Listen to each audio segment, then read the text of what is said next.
Hi friends, welcome to the next class. तो आज की क्लास हम करने वाले हैं डायरेक्ट और इनडायरेक्ट स्पीच पे। तो अगेन ये type of pattern of questions भी बहुत सारे एग्जाम्स में आते हैं और अगेन फोकस हमारा होना है स्पीड और एक्यूरेसी के ऊपर। तो अगेन कुछ रूल्स हैं, कुछ ट्रिक्स हैं डायरेक्ट और इनडायरेक्ट की जो अपने को फॉलो करनी है। तो चलिए स्टार्ट करते हैं। पहला सेंटेंस डायरेक्ट स्पीच है, he said I am going to the market. तो अपने को सबसे पहले लेना है ही सेड। ही सेड के बाद क्या आता है, दैट आता है। तो ही सेड दैट। अब आई है तो आई को हमें बदलते देना है इज पे। आई am going, I am going क्या है, वर्ब हमारे को लेना है। वर्ब जो है एक स्टेप पीछे करना है। तो आई एम गोइंग प्रेजेंट कंटिन्यूअस है, तो हमारे को पास्ट कंटिन्यूअस वाला वर्ब ढूंढना है। तो आई एम गोइंग नहीं हो सकता है, इज गोइंग भी नहीं हो सकता है, इज गोइंग भी नहीं हो सकता है। वॉज गोइंग पास्ट कंटिन्यूअस है, तो actually this will be the right answer. He said that he was going to the market. ठीक है, तो सब्जेक्ट वर्ब ऑब्जेक्ट। ऑब्जेक्ट में तो कोई चेंज नहीं आता है डायरेक्ट और इनडायरेक्ट में। सब्जेक्ट जो है वो आपका बदल जाता है, आए ही हो जाएगा यहाँ पे। और वर्ब जो है वो एम प्रेजेंट से एक स्टेप पीछे चला जाएगा पास्ट पे। तो डायरेक्ट से इनडायरेक्ट जब हम जाते हैं तो टेंस एक स्टेप पुराना चला जाता है। तो he said that he was going to the market. Next sentence हमारा है please help me she begged. Again यहाँ पे हमें क्या देखना है, शी आ गया है तो शी बेग्ड, ये इसको हम लोग शुरू इसी से करेंगे इनडायरेक्ट में। तो शी बेग्ड मी। अब क्या होता है, जैसे बेग, रिक्वेस्ट, एक्सपेक्ट, कुछ ऐसे वर्ड्स होते हैं जो रिक्वेस्टिंग वर्ब्स होते हैं कि वो आपने किसी से रिक्वेस्ट करा है। तो रिक्वेस्टिंग वर्ब के बाद ही आपका नाउन आता है कि आपने किससे रिक्वेस्ट करा। ठीक है, तो शी बेग्ड के बाद मी आना ज़रूरी है। तो एक्चुअली इन दोनों में ही शी बेग्ड मी है, तो ये दोनों तो गलत ही हो गया। अब क्या है, she begged me to help her और she begged me helping her. तो हेल्पिंग हर क्या है, कंटिन्यूअस टेंस लगा दिया, तो ये हम वैसे ही कह सकते हैं कि गलत है। तो she begged me to help her. To help infinitive form हो गया जब कोई रिक्वेस्टिंग वर्ब होता है, जैसे बेगिंग वाला वर्ब है, जैसे बेग्ड लिखा है यहाँ पे, तो इसके बाद हमारा टू प्लस इन्फिनेटिव फॉर्म का वर्ब आता है, she begged me to help her. ठीक है, तो ये सही आंसर होगा। ये गलत था क्योंकि यहाँ पे मी नहीं आ रहा था, ये भी गलत था क्योंकि यहाँ पे मी नहीं आ रहा था। तो दो तो हमने वैसे ही एलिमिनेट कर दिए। फिर हेल्पिंग यहाँ पे नहीं आ सकती क्योंकि प्रेजेंट कंटिन्यूअस है, ये गलत टेंस था। टू हेल्प करेक्ट टेंस है, इन्फिनेटिव टेंस आना पड़ेगा बेग्ड मी के बाद, इसलिए this will be the right answer. Next हमारा सेंटेंस है इनडायरेक्ट स्पीच का सेंटेंस है हमारा। तो he told me that he had seen the movie. अब इसमें क्या है, ही टोल्ड मी, तो उसमें मेरे को बोला, तो ही टोल्ड को आप कर दीजिए ही सेड। ठीक है, ही सेड उसने मुझे बताया कि उसने मूवी देखी हुई है। तो he told me that he had seen, तो ही बन जाएगा यहाँ पे आई। हैड सीन जो है पास्ट परफेक्ट है, उसको हमें एक स्टेप आगे लाना है। अब इनडायरेक्ट में हम डायरेक्ट जब करते हैं तो टेंस को हम एक स्टेप आगे ले आते हैं, मतलब प्रेजेंट की तरफ ले आते हैं। तो हैड पास्ट में था, पास्ट परफेक्ट, अब हम इसको प्रेजेंट परफेक्ट बनाएंगे, तो हैव सीन यहाँ पे आएगा। तो अब हैड सीन गलत था, हैड सीन गलत था, तो दो ऑप्शन तो अपने एलिमिनेट हो गए। ही टोल्ड मी भी नहीं आ सकता यहाँ पे, ही सेड ही आएगा। अब हैव सीन दो जगह आ गया, लेकिन यहाँ पे क्योंकि टोल्ड है तो ये भी गलत है, तो तीन हमने एलिमिनेट कर दिए। सही ऑप्शन है he said I have seen the movie. Don't make a noise she whispered. अब अगेन विस्पर्ड एक थोड़ा स्पेसिफिक सा वर्ब है, इसके साथ जब नेगेटिव में कोई बात होती है, जैसे यहाँ पे नेगेटिव में बात हो रही है कि ये काम मत करो, उसका एक तरीका होता है लिखने का, एक ट्रिक होती है उसको लिखने की। तो डायरेक्ट को इनडायरेक्ट में बदलना है तो हमें एक तो वर्ब पीछे ले जाना पड़ेगा। शी विस्पर्ड, ये ऑलरेडी पास्ट में है, तो शी विस्पर्ड सब में ही लिखा हुआ है, तो हमारे को यहाँ से तो कुछ मिल नहीं रहा है एलिमिनेट करने को। लेकिन अब जैसे मैंने बताया कि नेगेटिव जब सेंटेंस होता है डोंट डू समथिंग, तो शी विस्पर्ड नॉट टू करके हमारा बनता है सेंटेंस का structure, she whispered not to make a noise. ये करेक्ट होता है क्योंकि नेगेटिव आपको don't make, she whispered that don't make a noise grammatically incorrect है। विस्पर्ड के बाद अगर नेगेटिव बनाना है तो नॉट के बाद इन्फिनिटिव फॉर्म का वर्ब आएगा। जैसे हमने बेग्ड में पढ़ा था पिछले सेंटेंस में, begged me to do something, तो बेग्ड के बाद भी इन्फिनिटिव फॉर्म आता है, विस्पर्ड के नेगेटिव के बाद भी इन्फिनिटिव फॉर्म आता है। अगर ये पॉजिटिव होता, नेगेटिव नहीं होता, तो ज़रूरी नहीं है कि इन्फिनिटिव आना होगा, लेकिन सिर्फ नेगेटिव में इसके साथ इन्फिनिटिव आता है, तो she whispered not to make a noise.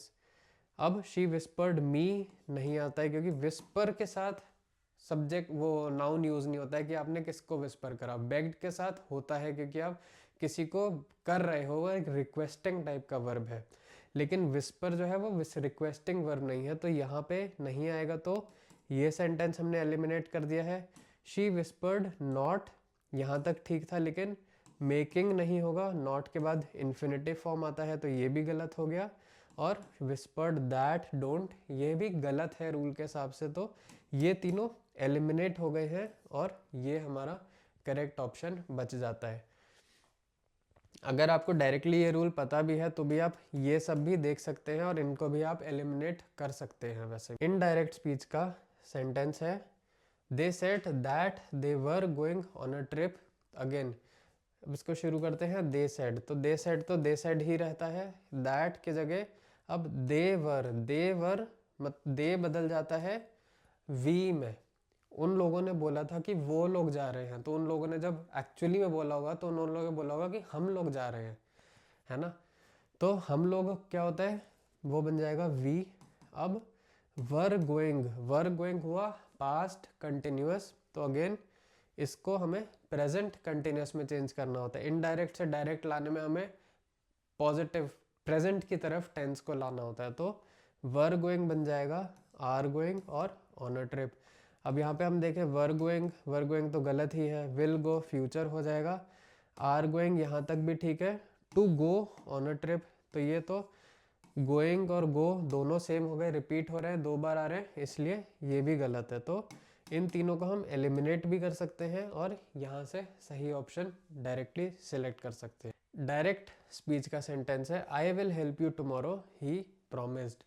अब प्रॉमिस्ड के बाद दैट आता है, ये एक ऐसा वर्ब है कि दैट आएगा, तो ही प्रॉमिस्ड दैट तो आपको सब में दिख रहा है, ही प्रॉमिस्ड दैट। अब आए को वो हमें बदल देना है ही में, क्योंकि उसने प्रॉमिस करा है कि वो हेल्प करेगा, तो वो जो यहाँ पे है वो ही बन जाएगा हमारे इनडायरेक्ट में। तो यहाँ तक तो हमारे सेम है, कुछ एलिमिनेट करने के लिए नहीं है। लेकिन आई विल हेल्प, विल जब इनडायरेक्ट में जाके वुड बन जाता है, तो विल और विल वाले ऑप्शंस तो रिजेक्ट हो गए। अब 2 में हमारे वुड आते हैं, तो वुड हेल्प मी, ये भी ठीक है, यहाँ तक अभी भी एलिमिनेट नहीं कर सकते आप किसी को। लेकिन टुमारो जो है वो इनडायरेक्ट में जाने के बाद द नेक्स्ट डे बन जाता है, टुमारो नहीं रहता है, तो यहाँ से ये एलिमिनेट हो गया और ये हमारा करेक्ट आंसर बन गया। अब नेक्स्ट सेंटेंस 7 हमारा है इनडायरेक्ट स्पीच का सेंटेंस है। ये कह रहा है शी आस्क्ड मी इफ, ये एक इफ वाला सेंटेंस है। I had seen the movie, उसने मुझसे पूछा कि क्या मैंने मूवी देखी थी। तो अब उसने मुझसे पूछा कि क्या तुमने मूवी देखी थी, तो तुमने क्या वो हम लोग क्या बोलेंगे यू, है ना। तो आए बन जाएगा यू। ये तीनों में क्या है, शी आस्क्ड मी, ये तो सब ठीक है। अब शी आस्क्ड के बाद इफ आ गया फिर से, तो इफ को जब हमें क्वेश्चन बनाना है तो वापस क्वेश्चन में तो इफ नहीं आएगा, right.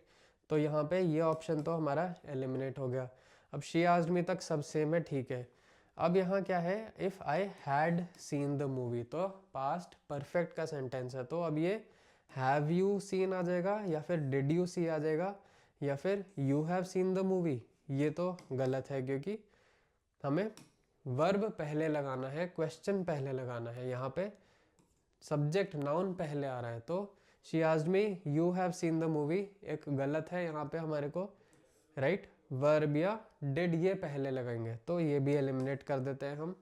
She asked me, had passed perfect है, पास्ट परफेक्ट को हम एक स्टेप आगे लाते हैं तो वो प्रेजेंट परफेक्ट बन जाता है डायरेक्ट टेंस में। तो प्रेजेंट परफेक्ट क्या है, हैव यू।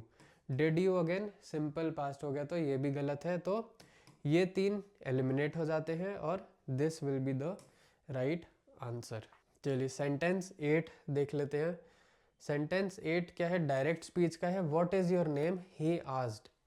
ठीक है, तो अब ही आस्क्ड तो सेम ही रहेगा, तो हर एक में ही आस्क्ड है। He asked me what is my name, एक ये ऑप्शन है। बाकी तीनों में क्या है, व्हाट व्हाट व्हाट तक भी सब सेम है। अब हमारे पास बचता है he asked what was my name. अब इसने बोला है what is your name, is क्या है, प्रेजेंट है, हमें इसको सिंपल पास्ट में करना होगा। सिंपल पास्ट में क्या है, वाज ही एक करेक्ट ऑप्शन बनता है, तो he asked what was my name. अब इज क्यों नहीं आ सकता, क्योंकि अगेन प्रेजेंट का प्रेजेंट नहीं बन सकता, पास्ट बनाना है, तो इसीलिए इज नहीं होगा। और वाज यहाँ पे एंड में नहीं आ सकता, वाज आपका व्हाट वाज के बाद ही करेक्ट तरीका होता है लिखने का। ठीक है, तो he asked what was my name. चलिए अगला सेंटेंस हमारा है इनडायरेक्ट स्पीच का सेंटेंस है, he advised me to work hard. ठीक है, तो अब ही एडवाइज्ड को हमने बना दिया ही सेड, लेकिन जब एडवाइस की बात आती है तो ये इसको इनडायरेक्ट में हमारे को बनाने के लिए you should types word use होता है। शुड हमको यूज करना होगा, विल नहीं कर सकते हैं, मस्ट भी हो सकता है, शुड भी हो सकता है। जब आपको एडवाइस देनी है तो शुड या मस्ट का यूज करना है। वर्क हार्ड भी गलत है, विल भी गलत है, तो यू शुड वर्क हार्ड या फिर यू मस्ट वर्क हार्ड। तो यहाँ पे जब उसने एडवाइस करा है, उसने सिर्फ बोला है कि आपको मेहनत करनी चाहिए, उसने फोर्स नहीं करा है कि आपको करना ही है, उसने खाली एक एडवाइस दिया, तो शुड यहाँ पे बेटर है। मस्ट तो मतलब आप किसी को बोल रहे हैं कि आपको ये काम करना ही पड़ेगा, तो इसलिए ये भी नहीं हो सकता। Option B will be the right answer. ठीक है, हमने ये 3 एलिमिनेट कर दिए और हमने शुड सिलेक्ट कर लिया है। नेक्स्ट लास्ट सेंटेंस हमारा आता है, I went to the market yesterday, she said. Direct speech का सेंटेंस है, तो अब शी सेड की जगह शी सेड ही आ जाएगा, शी सेड दैट हो जाएगा। अब यहाँ तक तो सारे सेम है, एलिमिनेट करने के लिए कुछ है नहीं हमारे पास। लेकिन आता है I went to the market yesterday, she said that she. अब वेंट जो है सिंपल पास्ट का सेंटेंस है, सिंपल पास्ट को आपको एक और पीछे ले जाना है और पास्ट में ले जाना है, तो ये पास्ट परफेक्ट बन जाएगा जाके। तो शी गोज गलत हो जाएगा क्योंकि प्रेजेंट सिंपल है, वेंट भी सिंपल पास्ट है, हैज़ गॉन प्रेजेंट परफेक्ट है, इसलिए ये भी नहीं हो सकता। हैड गॉन जो है ये पास्ट परफेक्ट है, इसलिए ये सही आंसर होगा। और येस्टरडे जो है वो द प्रीवियस डे बन जाएगा। बाकी सब में येस्टरडे लिखा है, इसलिए भी वो गलत हो जाएंगे, एलिमिनेट हो जाएंगे। तो 3 ऑप्शंस हमने एलिमिनेट कर दिए थे पहले ही, और जो थर्ड ऑप्शन बचता है वो हमारा सही आंसर बच जाता है। ठीक है, चलिए आई होप इस क्लास से भी आपको एलिमिनेशन की ट्रिक समझ आ गई होंगी। डायरेक्ट और इनडायरेक्ट स्पीच में थोड़ा सा कॉम्प्लिकेटेड लगेगा, लेकिन जैसे जैसे आप लोग प्रैक्टिस करते रहेंगे, मॉक्स देते रहेंगे डायरेक्ट इनडायरेक्ट के, ये आपको काफ़ी इजी लगने लगेगा। ठीक है, अगेन इसके क्वेश्चंस भी आपको 15 से 20 सेकंड में सॉल्व कर देने हैं, उससे ज़्यादा टाइम जनरली नहीं लगना चाहिए अगर आपकी इंग्लिश एक डिसेंट अच्छे लेवल पे आ गई है तो।